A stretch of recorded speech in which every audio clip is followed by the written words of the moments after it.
मैं हूं नयन और आप देख रहे हैं मोर न्यूज 18। तो अब नए साल की आपको बहुत बहुत बधाई मोर न्यूज 18 की तरफ से। और हम आपके साथ मिलवा रहे हैं आपको एक फिर से शिल्पा जैन जी को। और आप तो जानते ही होंगे, आपने पिछले एपिसोड में देखा भी, शिल्पा जैन एस्ट्रोलॉजर हैं। देश दुनिया में इनका बड़ा नाम है। अपने देश में तो उभरती हुई तो हैं ही, भविष्य के बारे में बताती हैं, ज्योतिष विज्ञान के मामले में बहुत माहिर हैं। और दुनिया में भी घूम घूम कर, जैसे दुबई है, यूके है, बहुत सारी जगहों पे ये जाती हैं। इनको बुलाया जाता है इस बात के लिए क्योंकि इनके पास ज्योतिष विज्ञान का एक अच्छा सा नॉलेज है। और जो बताती हैं वो आप खुद भी जब जानेंगे समझेंगे। पिछली बार इन्होंने जो गर्भ संस्कार के बारे में बताया था।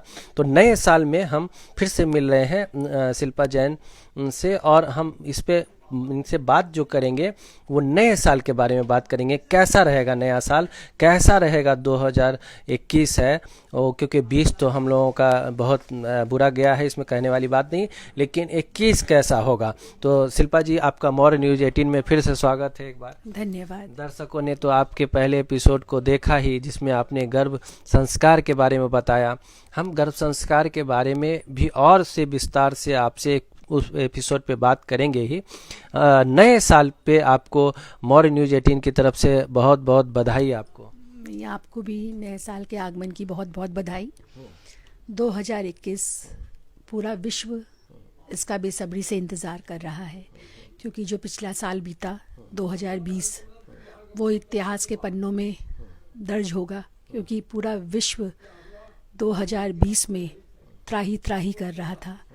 इतनी बड़ी महामारी कभी सपने में भी किसी ने नहीं सोचा था कि इतने विकट परिस्थिति का सामना करना पड़ेगा। तो 2021 से बहुत उम्मीदें हैं लोगों को, हर वर्ग के लोगों को बहुत उम्मीदें हैं। और मैं ईश्वर से प्रार्थना करती हूँ कि 2020 में जितनी भी कठिनाइयों का सामना हम सबको करना पड़ा है, 2021 उन सब से निजात मिले 2021 में, और सब पहले की तरह अपने कार्य क्षेत्र में अग्रसर हों, देश का और समाज का कल्याण। शिल्पा जी, आप तो पिछली बार आपने जाते जाते एक गीत गुनगुनाया था, काफ़ी खूबसूरत। वही गीत मैं 2021 की जो ये शुरुआत हो रही है, इसमें हम एक गीत से शुरू करेंगे और फिर 21 की पूरी भविष्यवाणी जानेंगे कैसा रहेगा मिजाज 21 का। तो पहले हम एक छोटा सा प्यारा सा संगीत, क्योंकि ये आपके मन की बात भी है। देखिए, एक अरमान है दिल में, मैंने नट शेल में जितना भी आप लोग को दे सकती हूँ मैंने नोट डाउन कर लिया है कि इतना भी अगर आप लोग अपने जीवन में लागू करते हैं तो 2021 क्या 2022, और जब तक जीवन है तब तक आपका जीवन बहुत ही सरलतापूर्वक व्यतीत होगा।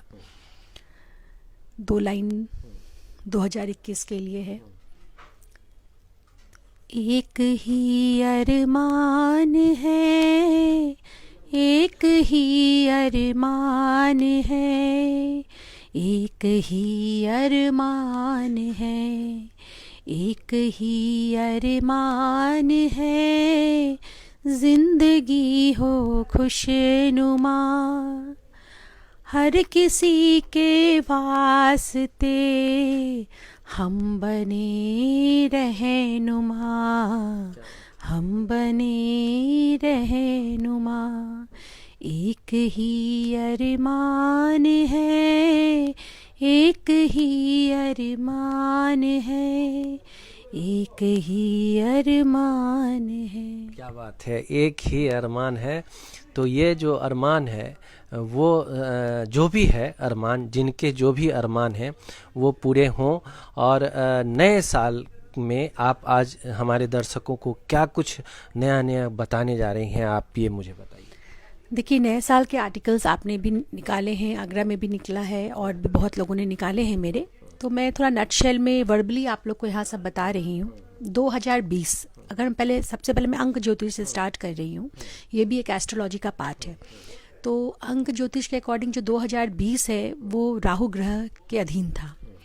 तो राहु जो कि विदेश को दर्शाता है, राहु ने त्राही त्राही दुनिया में मचाया, और विदेश से ही एक ऐसी वायरस आया जिससे अभी तक लोग उबर नहीं पाए हैं।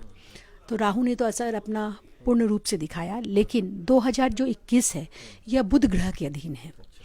तो बुध ग्रह एक बहुत सौम्य ग्रह है, बुद्ध बुद्धि का परिचायक है। तो यह ग्रह नो डाउट 2020 से तो बेटर रहेगा, लेकिन अगर आप ये सोचें कि हम टोटली उस चीज़ से निजात पा लेंगे तो वो थोड़ा अभी उसमें टाइम लगेगा। लेकिन परंतु फिर भी 2021 है, क्योंकि उसका जो नेतृत्व है बुध ग्रह कर रहे हैं, क्योंकि जो 2021 को जब हम ऐड करते हैं तो जो संख्या आती है वो 5 और वो बुध ग्रह के अधीन होती है। तो इस वर्ष जो बुद्धि वर्ग के लोग हैं, बुद्धि वर्ग कम्युनिकेशन के लाइन में जो भी हैं, प्रोफेसर्स हैं, टीचर्स हैं और मीडिया है, ये लोग काफ़ी उभर के आगे आएंगे। जो स्पिरिचुअल हीलर्स हैं, जो मीडिया में के वक्ता हैं, वो उन लोग का काफ़ी प्रभाव रहेगा। मोटिवेशनल स्पीकर्स लोग का, इन लोगों का काफ़ी प्रभाव रहेगा। जनता उन्हें सुनेगी, उन्हें फॉलो करेगी। तो 2021 नो डाउट 2020 से तो बेहतर होगा, लेकिन अभी भी उबरने में थोड़ा समय लगेगा। तो इससे घबराएं नहीं लोग, क्योंकि देखिए समय अगर ख़राब है तो अच्छा ज़रूर आएगा। तो अब जो हम लोगों ने पिछले साल जो हम लोगों ने सहा, कितने परिवार टूट गए, कितने परिवार अपनों से बिछड़ गए, जो कि इतनी दर्दनाक स्थिति थी। क्वारंटाइन में जो स्टार्टिंग में लोग रहते थे, उनसे जब मेरा जूम से मोटिवेशनल स्पीचेस देना होता था तो उन लोग की जो दशा देखते थे तो आंखों में आंसू आ जाता था। तो ये सब पीड़ा इस साल नहीं सहना पड़े, भगवान से यही प्रार्थना है। और इस साल के जो राजा हैं वो है मंगल, और मंत्री भी मंगल हैं। तो मंगल जो कि शक्ति का प्रतीक है, तो इस साल थोड़ा सा पॉलिटिकल और तानाशाही की प्रवृत्ति थोड़ी बढ़ेगी, जिससे जनता के प्रति आक्रोश रहेगा। क्योंकि मंगल जो है थोड़ा उग्र प्लैनेट है और उसके अंदर बहुत आक्रोश रहता है। तो आक्रोश की स्थिति तो इस साल भी रहेगी, तो उसका सामना तो लोगों को करना पड़ेगा। और जो 2021 है, इसमें देखिए कोई भी अगर कहे कि 2021 या कोई भी साल, पूरा साल आपका बहुत ही अच्छा जाएगा, तो ये थोड़ा नामुमकिन सा हो जाता है, क्योंकि प्लैनेट्स जो होते हैं मूव करते रहते हैं। तो मैंने कुछ राशियों के बारे में पहले मैं आपको बता दूं कि कौन कौन सी राशि को, बाकी तो मेरे जो आपने जो लिखा है उसमें सब पूरी तरह से विवरण है। उसमें राशियों के बारे में मैं आपको जैसे कुछ बताना चाहती हूँ कि जैसे ये जो पहले सबसे सर्वप्रथम मेष राशि, तो मेष राशि में जो है, क्योंकि इसका मंगल जो है इसके स्वामी है मेष राशि के, तो इन मेष राशि वाले जातकों को ना मेहनत अधिक करनी पड़ेगी। मेहनत अधिक करने के बाद ही सफलता हासिल होगी, और वो किसी भी कार्य में जल्दबाजी ना करें, जल्दबाजी में निर्णय ना लें। ठीक है। मेष के बाद आती है वृष राशि। इनका समय अनुकूल है, लेकिन थोड़ा वाणी पे नियंत्रण रखना पड़ेगा। वाणी के कारण कोई ना कोई काम इनका बिगड़ सकता है। उसके बाद आता है मिथुन राशि। तो इनके लिए है कि ये सोच समझकर किसी बात का निर्णय लें, किसी के प्रति षड्यंत्र न रचें और किसी की निंदा में ना फंसे।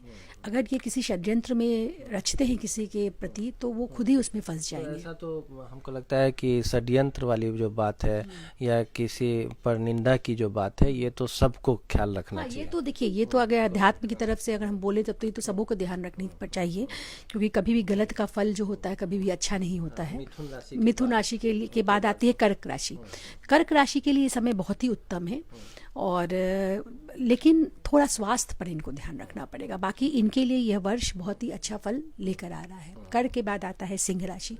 सिंह राशि के लिए मिक्स्ड ईयर रहेगा, मतलब थोड़ा अच्छा थोड़ा खराब, लेकिन स्वास्थ्य पर इनको थोड़ा सा ध्यान देना पड़ेगा। तो एकदम राजा के वाली राशि सिंह है, जिसका प्रतिनिधित्व सूर्य करते हैं, है ना। सिंह राशि वाले के अंदर डोमिनेटेड नेचर होता है उनका, और गुस्सा बहुत जल्दी आ जाता है, पावर में रहना चाहते हैं। तो थोड़ा सा इनको इस चीज़ को थोड़ा सा, अपने ईगो को थोड़ा सा साइड में रखना पड़ेगा इस साल, नहीं तो फिर थोड़ा परेशानी का सामना करना पड़ सकता है। कन्या राशि। कन्या राशि के लिए विदेश यात्रा में उनको बहुत लाभ मिलेगा। व्यापारी वर्ग को लाभ है, विद्यार्थियों को लाभ है। कन्या राशि के विद्यार्थी अच्छे से कंपटीशन की तैयारी करें तो उन्हें सक्सेस ज़रूर मिलेगी। कन्या के बाद आ जाता है तुला। तुला में क्या है कि काम की अधिकता बहुत बढ़ेगी, रिजल्ट थोड़ा लेट मिलेगा, बट काम में बहुत व्यस्त रहेंगे। कोर्ट केस जिनके भी चल रहे हैं वो सब ख़त्म होंगे। विद्यार्थी वर्ग को लाभ रहेगा इस साल। तुला के बाद आ जाता है आपका वृश्चिक राशि। वृश्चिक राशि के लिए समय अच्छा है, मेहनत लेकिन अधिक करनी पड़ेगी। जल्दबाजी में कोई भी निर्णय ना लें। वृश्चिक के बाद आ जाता है धनु। धनु राशि के लिए सर्वप्रथम मैं कहना चाहूँगी कि स्वास्थ्य पर इनको ध्यान बहुत ज़रूर है रखना पड़ेगा। सब काम एक साइड में रख के स्वास्थ्य का ध्यान रखें, किसी भी वाद विवाद में ना पड़े, धैर्य से किसी भी बात का चिंतन करने के बाद ही कोई निर्णय लें। धनु राशि वालों के लिए धनु के बाद आ गया है कुंभ। कुंभ के बाद धनु के बाद आ जाता है मकर। मकर में है कि व्यवसाय करे लेकिन थोड़ा सा कंट्रोल वे में चलाना पड़ेगा, मतलब बहुत जल्दी किसी पे विश्वास ना करे तो धोखे होने की संभावना है, लेकिन कुल मिला के उमंग उत्साह उनके जीवन में इस साल बना रहेगा। मकर के बाद आ जाता है कुंभ। कुंभ में है कि विद्यार्थी वर्ग को बहुत लाभ होगा और साथ में प्रमोशन के योग हैं। कुंभ जैसे अगर जिनका प्रमोशंस बहुत दिन से अटका हुआ है तो उनको प्रमोशंस के योग मिलते हैं, लेकिन प्रेम और विवाह के संबंध में उन्हें बहुत सोच समझ के निर्णय लेना है कुंभ राशि वालों के लिए। और अंत में आता है मीन राशि। मीन राशि वालों के लिए है कि रुक रुक के कामों में सफलता मिलेगी। सफलता मिलेगी लेकिन रुक रुक के मिलेगी। विद्यार्थी वर्ग को मेहनत ज़्यादा करना पड़ेगा। 2021 का मेहनत रंग लाएगा उनका 2022 में। तो ये मैम आपने तो राशि के हिसाब से ये इन्होंने बताया कि जो भी राशि है उनके क्या कैसे ग्रह नक्षत्र रहेंगे, ये तो राशि के हिसाब से। कुछ आपने कुछ सावधानी के लिए भी एक ओवरऑल के लिए आपने कुछ बताया है कि कुछ सावधानियां हैं जो। देखिए इसमें क्या है कि मैं ओवरऑल मैं ये बताना चाह रही हूँ कि जॉब चेंजेस बहुत फ्रिक्वेंटली ना करें कोई भी इस साल। मतलब ये आम लोगों के लिए मैं बता रही हूँ कि जॉब में चेंजेस बहुत फ्रिक्वेंटली ना करें। अगर आपको किसी जॉब से सेटिस्फैक्शन नहीं मिल रहा है बट फिर भी 2021 जो ऐसा समय है अभी पूरी तरह से स्टेबिलिटी नहीं आएगी, तो आप अगर किसी के प्रति आक्रोश भी है आपकी फील्ड में तो उसको थोड़ा सभी को सहन करना पड़ेगा। अगर आप जॉब चेंज करते हैं तो नेक्स्ट जॉब मिलने में आपको दिक्कत हो सकती है। ये तो एस्ट्रोलॉजी के हिसाब से आपने कुछ भविष्यवाणियाँ की जो हम देख रहे हैं कि कॉमन है। अगर विभिन्न राशियों के बारे में आपने बताया कि अच्छे व्यवहार करना चाहिए और पर निंदा नहीं करनी चाहिए और काफ़ी कुछ तुरंत बदलाव नहीं करने चाहिए, सोच समझ के चलना, तो ये ओवरऑल सब लोगों को करना चाहिए। लेकिन हम यहाँ थोड़ा से आपसे ये जानना चाहेंगे कि आप कर्मा की बात कर रहे थे, जो कर्म करने से आपकी बहुत सारी चीज़ें चेंजिंग होती है। ये तो मान लीजिए जिसको राशि पता है उस हिसाब से वो करेगा, लेकिन जो गरीब है, जो कहीं जानकारी नहीं है, किसी को कोई बताने वाला नहीं है, वो इंसान भी तो खा पी रहा है, जी रहा है, उनको तो पता नहीं है कि मेरे पे कौन सा ग्रह है, नहीं है। अगर वो हमारे दर्शक अगर सुन रहे हैं तो वो तो कर्म कर रहे हैं, तो उनको किस तरह का सलाह देंगे कर्म के? देखिए मैं एक और पॉइंट बताना चाहती हूँ, जैसे कि मकर, धनु, मकर, कुंभ, इनमें शनि की साढ़े साथी चल रही है, तो इनको थोड़ा सा ध्यान रखना है क्योंकि ये चंद्रमा के नक्षत्र में है तो थोड़ा सा इन लोग को डिप्रेशन की संभावना बढ़ सकती है, तो अपने मन का ध्यान रखना है। दूसरी बात, जहाँ कर्मा फिलॉसफी आप बोले, देखिए पूरा जो दुनिया है कर्मा फिलॉसफी के अधीन है। ये प्लैनेट्स हो गए, नक्षत्र हो गए, अंक ज्योतिष हो गया, ये सब एक आपको बस खाली टूल है आपको इससे सतर्क करने का। अगर कोई भी एस्ट्रोलॉजर ये कहता है कि हम आपके पूरे ग्रह को आपके अधीन कर देंगे तो वो पॉसिबल नहीं, क्योंकि ये आपके बैक कर्मा का रिजल्ट है इस जीवन में। जो आपने पहले अर्जित किए हैं वो अब आप उसको भोग कर रहे हैं। कुल मिला के कहें कि जो अब हम रास्ते पे चलते हैं कहीं तो रेड लाइट और ग्रीन लाइट लगी हुई होती है, तो ये एक तरह से एस्ट्रोलॉजी आपको रेड लाइट और ग्रीन लाइट की जानकारी देता है कि कहाँ पे आपको स्टॉप हो जाना है और कहाँ पे चलना है। लेकिन आपको कर्म जो है वो तो ड्राइविंग सीट पे बैठी। देखिए कर्म के बिगड़ तो कोई भी, मतलब there is no substitute for hard work. ये एक बहुत अच्छा सेइंग है, मैंने कहीं पढ़ा था कि there is no substitute of hard work. हर चीज़ का सब्स्टिट्यूट मिल जाएगा आपको, दवाइयों का भी, कपड़ों का भी, खाने का भी, बट हार्ड वर्क का कोई सब्स्टिट्यूट नहीं है। आपको तो मेहनत करना ही है। अगर आपको कोई मुकाम हासिल करना है जीवन में, आपको मेहनत का कोई सब्स्टिट्यूट नहीं है। मेहनत तो आपको करना ही है, कर्म तो आपको करना ही है। भले एक वो रिक्शा वाला है तो उसको भी कर्म करना है, और कोई एक ऊंचे ओहदे में है उसको भी कर्म करना है। कर्म का कोई सब्स्टिट्यूट नहीं होता है, मतलब मेहनत का। तो मेहनत तो आपको अपने जीवन में करना ही है।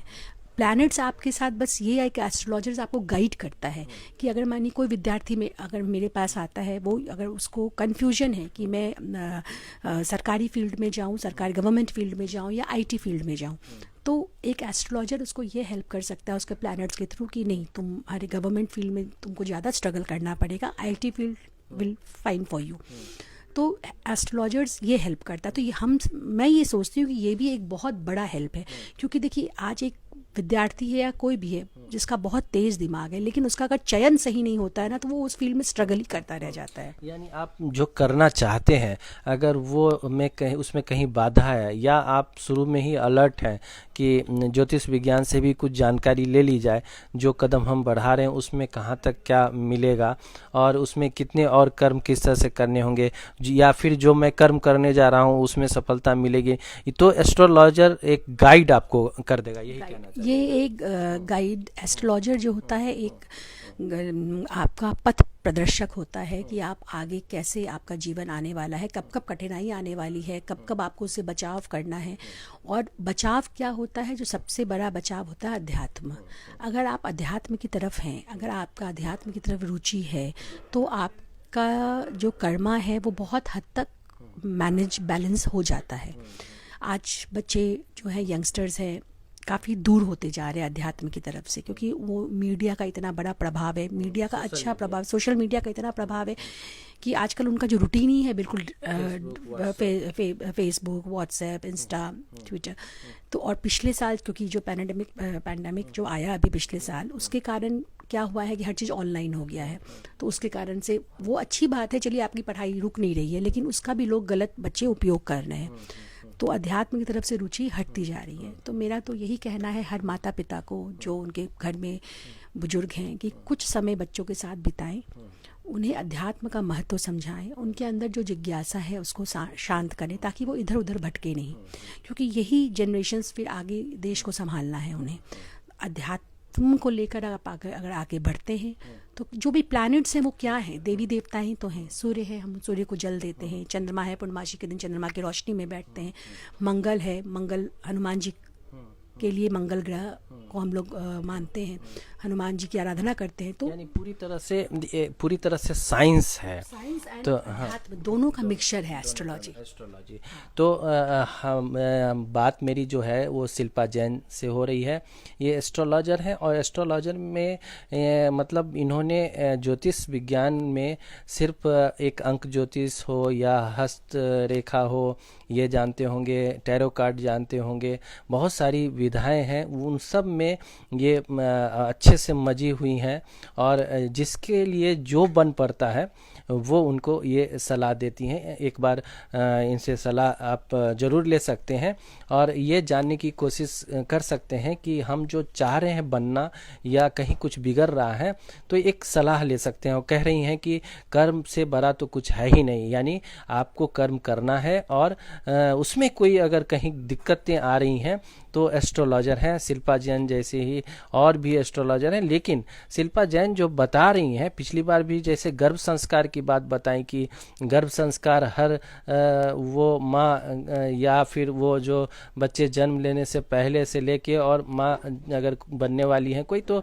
उनके लिए गर्भ संस्कार वो ऐसा बच्चा संस्कारी और तेज वाला बच्चा होगा जो कुछ भी बनना चाहेगा तो वो बन सकता है। ये सब चीज़ें अध्यात्म में है, कोई शिल्पा जैन अपनी तरह से नहीं कह रही हैं, बल्कि हमारे जो शास्त्र हैं उनका अध्ययन करके बता रही हैं कि हमारे पास कितने धरोहर है अपने भारत की संस्कृति में।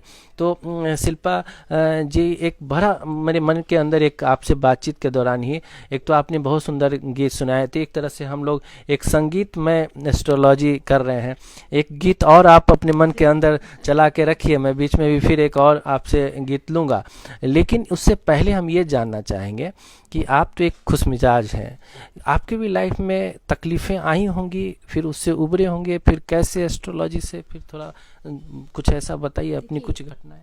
तकलीफ़ों का जहाँ तक बात है, जब भगवान महावीर, भगवान राम इससे अछूते न रह पाए, तो हम लोग तो आम इंसान हैं। आज भगवान महावीर को कितनी वेदनाएं सहनी पड़ी, राम जी को 14 वर्ष का वनवास, उनको वैवाहिक सुख नहीं मिल पाया। तो हम तो इंसान हैं, तो हमें पग पग पे कठिनाई आती है।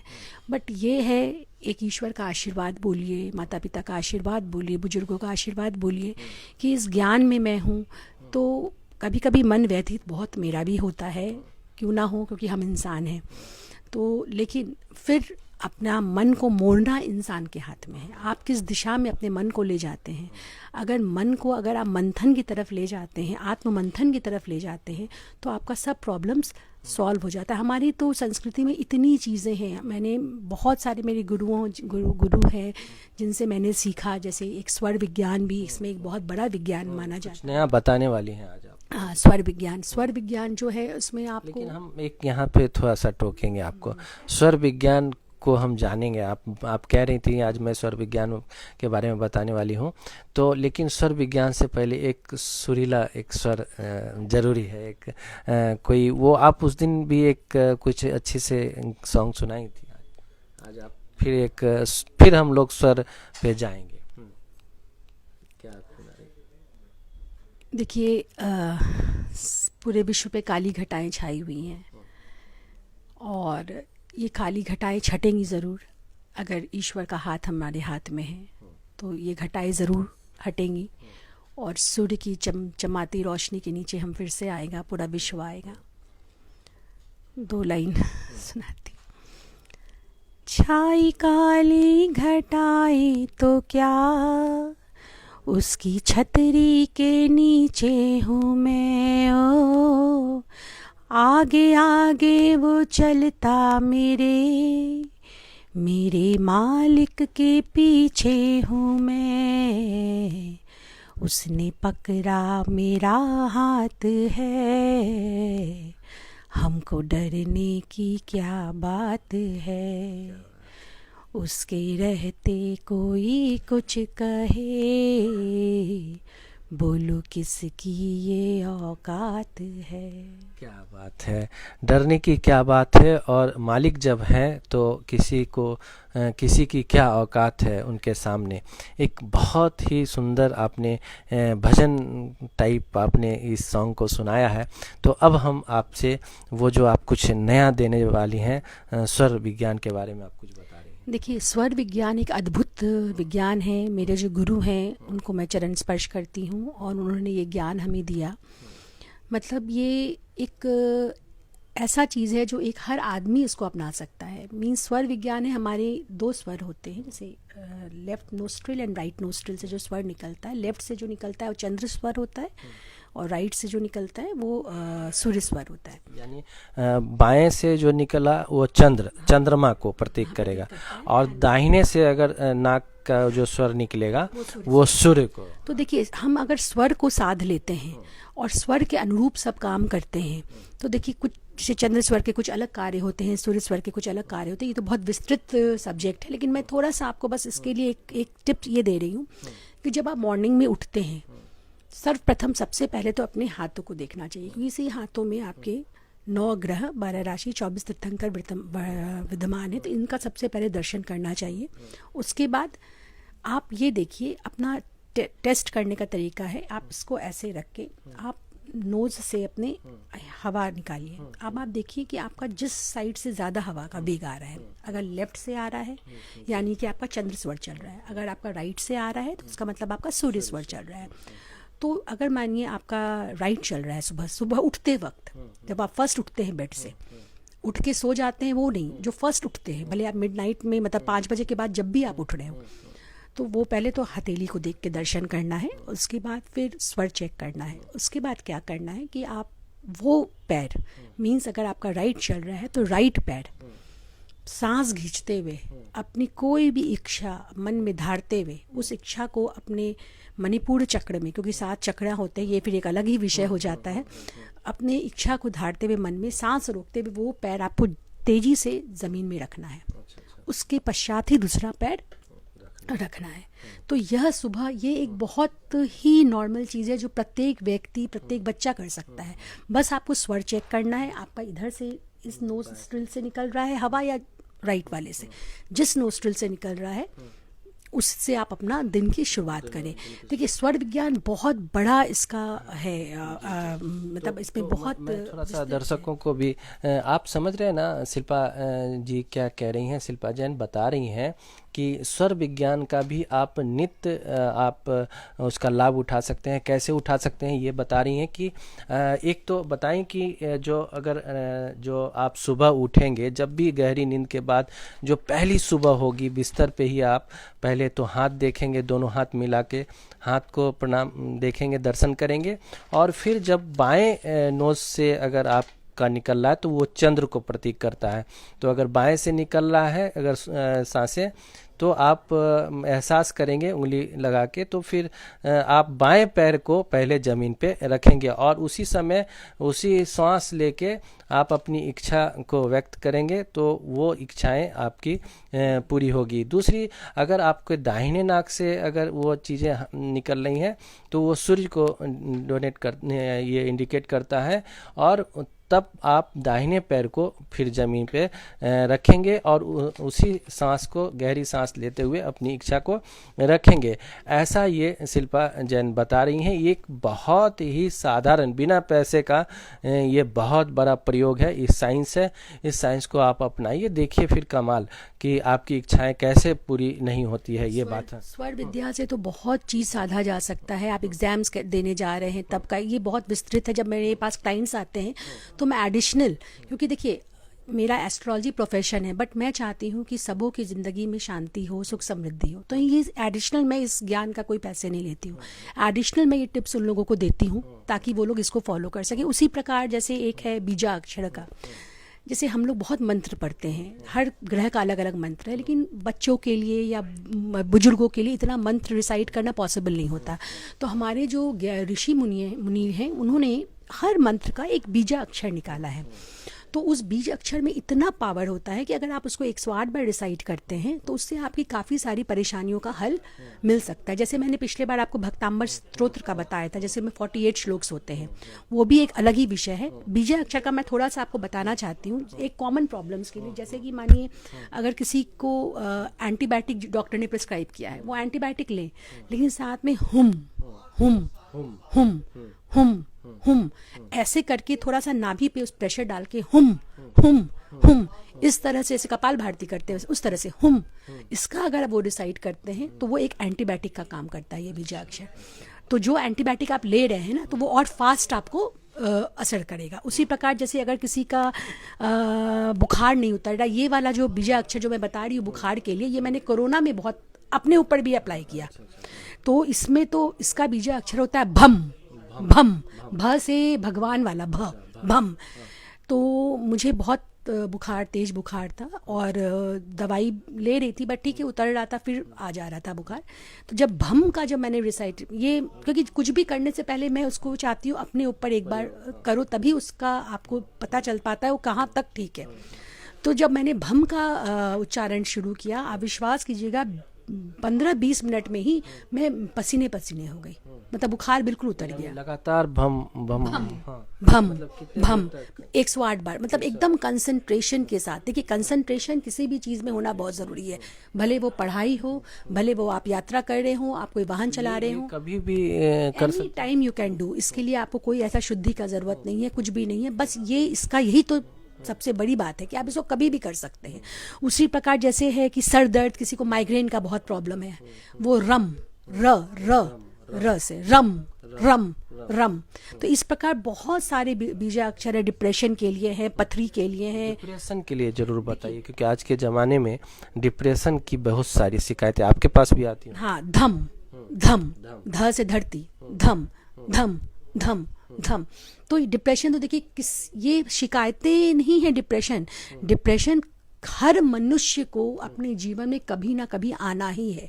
ये तो देखिए तय है, क्योंकि जो वातावरण, जिस वातावरण में हम रह रहे हैं ना, इस वातावरण में डिप्रेशन नहीं होना ही एक बहुत बड़ा आश्चर्य वाला बात है। पिछले साल जितने भी आप देखिए, मैंने ऐसे मेरे क्लाइंट्स हैं, ऐसे लोगों को मैंने देखा जो जिनका मनोबल इतना अच्छा था, जिनका मंगल इतना पावरफुल था, सूर्य इतना पावरफुल था कि कभी ऐसे लोग कभी इतने डिप्रेशन में होंगे मैंने कभी सोचा ही नहीं था, क्योंकि वातावरण का प्रभाव है ना इंसानों पे। तो डिप्रेशन, तो ये जो मैंने आपको जो बीजा अक्षर बताया ये बहुत ही कारगर है। तो इसी तरह से बीजा अक्षरों का भी रिसाइट करने से भी बहुत फर्क पड़ता है। तो देखिए धर्म आप एस्ट्रो को अगर धर्म के साथ जोड़ते हैं, मैं सभी एस्ट्रोलॉजर्स के लिए भी बोलती हूँ, मेरे से बहुत बड़े बड़े एस्ट्रोलॉजर्स भी होंगे और कुछ होंगे जो अभी सीख रहे होंगे, और मैं अपने गुरुओं को नमन करती हूँ क्योंकि मुझे सीखने की प्रवृत्ति शुरू से रही। तो मुझे लगा कि मैं ज़्यादा से ज़्यादा लोगों को क्या दे सकती हूँ जिससे उन लोगों के जीवन में शांति हो। तो ये सब जो मेरा रिसर्च हर जगह जगह से मैंने सीखा, जैसे बीजा अक्षर का सीखा, भक्तांबर का सीखा, गर्भ संस्कार सीखा, अंक ज्योतिष का हुआ, सिग्नेचर थेरेपी हुआ, फिर मोटिवेशनल स्पीचेस देना होता था मुझे, जैसे कोरोना टाइम में। तो इस तरह के बहुत ज्ञान का तो अथाड़ भंडार है। ज्ञान लेने वाला होना चाहिए, उस ज्ञान का अच्छा से उपयोग करने वाला होना चाहिए, अच्छी पात्रता होनी चाहिए। मेरा एक और कहना है आप लोगों से, सबों को अपने जीवन में एक गुरु ज़रूर बनाना चाहिए, भले वो आपके माता हों या पिता हों, जिनसे आपका वेवलेंथ मिलता हो, उनको गुरु ज़रूर बनाना चाहिए। गुरु बिन ज्ञान कहाँ, गुरु बिन ज्ञान नहीं। और गुरु अगर होगा तभी आपका जो पथ जो है सुगम होगा। देखिए, आज भगवान जब समोसरण, हमारे जयंत तीर्थंकर जब समोसरण में बैठते थे ना, तो वो कुछ बोलते नहीं थे, बट उनके समोसरण में ना हर तरह के जीव होते थे, जानवर भी होते थे, पशु पक्षी भी होते थे, मानव भी होते थे, देवी देवता भी होते थे, लेकिन उनका ऑरा इतना ज़्यादा विकसित था। हम लोग का जो ऑरा होता है, ज्ञानियों का माने ना माने, हम लोग से कहीं ज़्यादा चौड़ा ऑरा होता है। वो लोग सब अपनी मन की जो क्वेश्चंस लेकर आते थे ना, उन्हें अपने आप ही उसका आंसर्स मिल जाता था। तो अगर आप किसी गुरु के दर्शन करने अपने जाएं, अगर वो आपको कुछ भी नहीं बोल रहे हैं, बस आप खाली पात्र लेकर चले जाएं, वो अपने आप ही भर जाएगा, क्योंकि उनकी दृष्टि आपके ऊपर पड़े ना पड़े, उनका जो आभा मंडल होता है, जहाँ आप उसके आभा मंडल के अंदर प्रवेश करते हैं, जब उनके समक्ष जाते हैं तो उनके आभा मंडल के अंदर प्रवेश किया आपने, तो उस आभा मंडल का इतना प्रभाव होता है कि आपका जो पात्र है वो अपने आप ही पूरा भर जाएगा। ये एक विश्वास की बात होनी है। ये अगर किन्हीं को अगर इस तरह की बातें पर भरोसा है तो गुरु, और हमारे अध्यात्म में, अपनी भारतीय संस्कृति में गुरु परंपरा की बहुत सारे चमत्कार देखे गए हैं। और शुरू से जो धार्मिक ग्रंथ हैं उसमें गुरुओं की व्याख्या बहुत तरीके से की गई है। जितने भी लोग हैं उनके कहीं न कहीं किसी ने आज के दौर में अपना मॉडल बनाते नहीं, हम ये नहीं गलत नहीं कह रहे हैं, जैसे चलिए आज बॉलीवुड के जितने स्टार्स हैं उनको अपना आइडल बनाते हैं, अपना उनको कॉपी करते, ठीक है, करिए आप, क्योंकि उनके अंदर भी कुछ ना कुछ अच्छा है ना, तभी आज वो इतना सक्सेस है। लेकिन एक गुरु को अपने जीवन में लाना, समझ जाइए आपका जीवन सार्थक हो जाएगा। ऐसा नहीं कि गुरु आपके माता नहीं हो सकते, पिता नहीं हो सकते, आप कोई भी गुरु, आप जिनसे आपका वेवलेंथ मिलता हो। देखिए, सबों के साथ सबों का वेवलेंथ भी नहीं मिलता है, जिनके साथ भी आपका वेवलेंथ मिलता हो, जो आपसे उच्च श्रेणी में आते हो, उनको गुरु बनाइए। देखिए आपका जीवन कितना सुगम हो जाएगा, छोटी मोटी मुश्किलें तो ऐसे ही समाप्त हो जाएंगी, क्योंकि निरंतर ज्ञान की बातें जब आप सुनते रहते हैं ना, तो आपके जो सबकॉन्शियस माइंड में वो सब फीड होता रहता है। इसीलिए तो कहते हैं, बच्चों को कहा जाता है, जितने भी मेरे पास विद्यार्थी वर्ग आते हैं, मैं उनसे रिक्वेस्ट करती हूँ कि मैं आपके प्लैनेट्स आपको तभी असर देंगे, एक तो रात को सोते वक्त का थॉट, लास्ट थॉट, और मॉर्निंग का फर्स्ट थॉट, ये बिल्कुल प्योर होना चाहिए। आजकल क्या है, बच्चे रात को लैपटॉप में, मोबाइल गेम्स में देखते देखते कब नींद आ गया, सुबह उठते हैं फिर वही सब शुरू हो जाता है। तो लास्ट थॉट जो होता है आपका, वो आपके माइंड पे एकदम छाप हो जाता है, रात भर वही चलता है, आप माने ना माने, आपके सबकॉन्शियस माइंड में, ब्रेन में। तो पेरेंट्स को ये ध्यान रखना चाहिए कि लास्ट थॉट और बच्चों का फर्स्ट थॉट जो है, थॉट तो हमेशा ही प्योर रहे, ये कोशिश करना चाहिए, बट इसकी ये प्रथम सीढ़ी मैं बता रही हूँ, वो कब होगा, जब आप लास्ट थॉट, बड़े भी लास्ट सोते वक्त टीवी देख कर ना सोए। टीवी में देखिए मीडिया अच्छा काम कर रही है, लेकिन हर तरह की न्यूज़ है उसमें, हिंसक न्यूज़ भी है। अपनी बात जो इच्छा है वो लेके सोइए और उसी को लेके जागिए। हाँ। इच्छा वो भी ऐसी इच्छा जिससे किसी को दुख ना पहुंचे।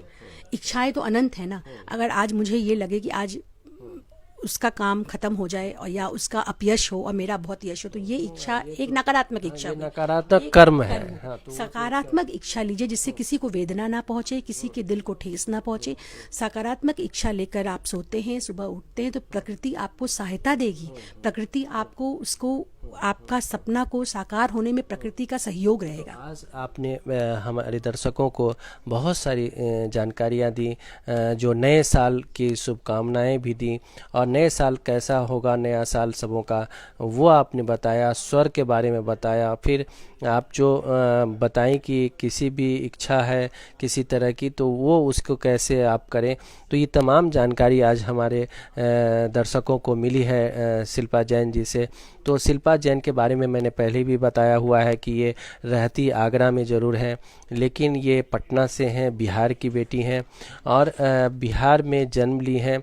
और इनसे अगर आपको मिलना हो तो पटना जो बिहार की राजधानी है, डाक बंगला चौराहे पे आप किसी से भी पूछेंगे हरि निवास, और हरि निवास के ठीक सामने वाली जो बिल्डिंग है हीरा पैलेस, उसमें ये जो कौन सा है, ये हमारा शॉप है रत्न केंद्र है।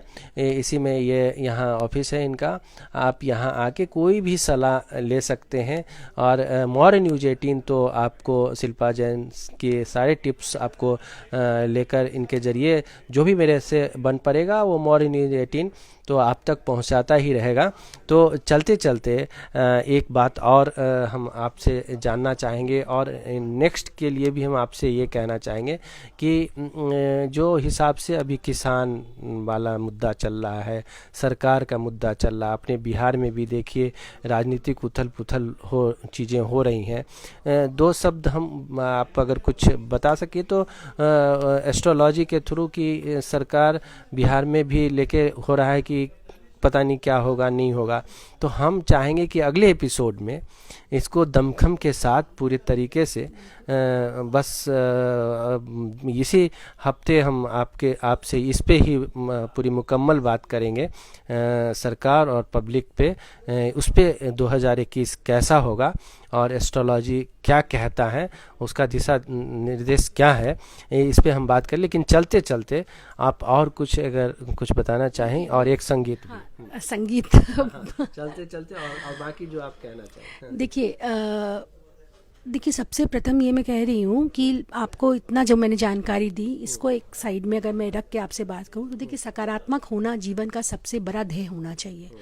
नकारात्मक परिस्थितियाँ आती हैं, सबों के जीवन में आती हैं, लेकिन उससे हम तभी उठ सकते हैं जब हमारा विचार सकारात्मक हो।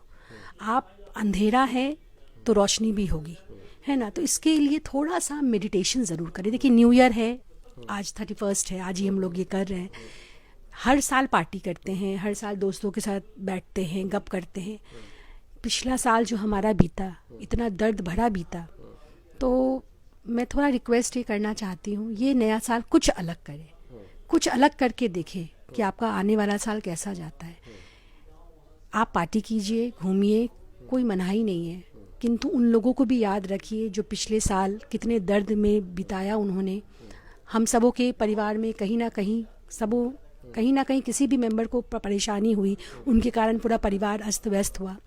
तो इस साल थोड़ा देर, जब नया साल आने वाला हो, अंतिम साल को हम विदाई दे रहे हैं, अंतिम साल जो पिछला साल है उसको भी धन्यवाद इसलिए दें कि हमें उसने बहुत कुछ सिखाया, क्योंकि जो लॉकडाउन का पीरियड था, मैक्सिमम टाइम हम लोग घर में रहे।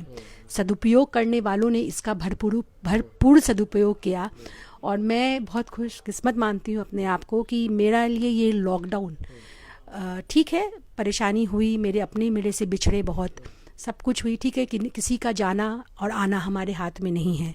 ये कोरोना तो बहाना बन गया लोगों के जाने का, लेकिन इस लॉकडाउन में मैंने जितना रिसर्च किया, मैंने जितना समाज को देने की कोशिश की, मैंने जितना ज्ञान अर्जित किया, तो मेरे लिए कहीं ना कहीं लॉकडाउन बहुत ही अच्छा साबित है। एक तरह से समय को पॉजिटिविटी में बदला, इसका उपयोग किया, ना कि वो मंथन करते हुए कि अब कैसे कटेगी मेरी ज़िंदगी, क्या होगा ना होगा, ये ना करके आपने अध्ययन में अपना समय लगा। पूरी तरह से मेरा लॉकडाउन जो है पूरा अध्ययन में बीता। हाँ, इसी बीच हमारे आगरा में मणिप्रभा जी महाराज साहब हैं, उनकी शिष्याएँ आईं, वैरागी निधि जी आई, उनके साथ अच्छा समय बीता, उनसे बहुत कुछ समझने को मिला, उन्होंने और बहुत सारे ज्ञान अर्जित किए इस बीच। तो मैं वही कह रही हूँ कि इस साल थोड़ा अलग हटके करें। हर साल हम लोग 31 का पार्टी मनाते हैं, इस साल थोड़ा अध्यात्म में जुड़े। जब हम पिछले साल को विदाई दे रहे हों और आने वाला साल दस्तक दे रहा हो हमारे घर पे, तो हमारे जीवन में, तो उस वक्त थोड़ा सा मेडिटेशन करें, थोड़ा सा परमपिता का ध्यान करें, सबों के लिए प्रार्थना करें। देखिए, हम अलग अलग घर में प्रार्थना करेंगे, लेकिन उसका जो वाइब्रेशंस है पूरे वायुमंडल में, पूरे दुनिया के वायुमंडल, आकाश में पूरा वो वाइब्रेशंस फैलेगा। वो वाइब्रेशंस में इतनी ताकत है कि कहीं ना कहीं कोई भी दर्द में होगा उसको ज़रूर राहत मिलेगी। और उसकी दुआ कब आपके जीवन का रंग बदल दे ये कोई नहीं जानता। दुआ में इतनी ताकत होती है। बहुत अच्छी बात आपने कही। यानी अपने देश को भी स्वच्छ सुंदर बनाए, अपने मन मस्तिष्क को भी स्वच्छ सुंदर बनाए, और जो साल ये 2021 आया है इसमें भी हम अपने लाइफ को स्वच्छ सुंदर बनाएं, खूबसूरत बनाएं। और मौर्य न्यूज़ 18 की तरफ से आप बातचीत करने के लिए बहुत बहुत धन्यवाद आपको, बहुत बहुत शुक्रिया आपको। और एक जो संगीत है वो तो फिर बनता है, और एक चलते चलते बस संगीत में संदेश आपकी तरफ से।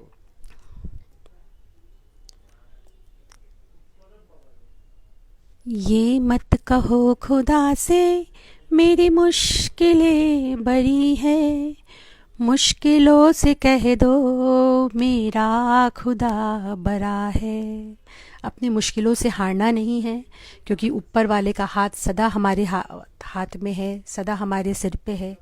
बस हमें उन्हें पुकारने की ज़रूरत है। हम पुकारते ही नहीं हैं और उनसे उम्मीद करते हैं। एक बार पुकार के देखिए। इस साल की शुरुआत आप उनको पुकार के कीजिए, देखिए पूरा साल वो आपके हाथ थामे रहेंगे।